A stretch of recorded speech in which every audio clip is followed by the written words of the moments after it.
సొంత గుడికి చేరుకున్నారట మంత్రి విడుదల రజని. జగన్ అయితే షాక్ లో ఉన్నారు. వైసీపీ నుంచి గెలిచినటువంటి 10 మంది ఎప్పుడెప్పుడు తెలుగుదేశం పార్టీలోకి వెళ్ళిపోదామా అని ఎదురు చూస్తుంటే ఇప్పుడు మాజీ మంత్రులు ఎమ్మెల్యేలు సైతం వెళ్ళిపోవడానికి రెడీగా ఉన్నారు. కానీ వైసీపీ నుంచి వచ్చే ఏ స్క్రాప్ ని సైతం మరి నిజంగానే వీటికి సంబంధించిన విషయం చేసుకుని అందరూ చెప్తున్నటువంటి విజయాలు చూస్తూ అంత నిర్ణయం తీసుకుంటున్నట్టుగా అయితే తెలుస్తోంది. కాబట్టి విడుదల రజని లాంటి వ్యక్తి గతంలో తెలుగుదేశం పార్టీతో ఉన్నటువంటి ఆ ఒకే ఒక్క కారణంగానే ఇప్పుడు రాజకీయంగా విజయం సాధించవచ్చు అంటూ చెప్తున్నట్టుగా అయితే తెలుస్తోంది.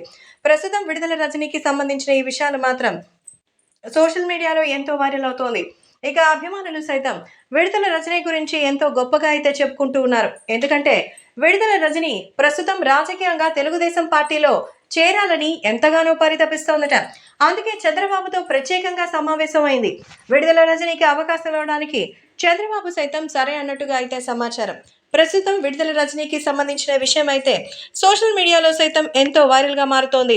మరైతే ఈ విషయంలో మిగతా వాళ్ళకి సంబంధించిన విషయం కూడా తెలుసుకొని నిజంగానే తెలుగుదేశం పార్టీకి సంబంధించి ఆమె తీసుకున్న నిర్ణయం సరైనదే అయితే వైసీపీలో ఇంకా చాలా సీట్లు గల్లంతైపోవడం గ్యారంటీ. మరి జగన్మోహన్ రెడ్డి ఈ విషయంపై ఎలాంటి నిర్ణయం తీసుకుంటారు? రాజకీయంగా విడుదల రజని పర్మనెంట్ గా ఇక తెలుగుదేశం పార్టీకే పరిమితం అవుతుందా అంటూ చెబుతున్నట్టుగా సమాచారం అందుతోంది.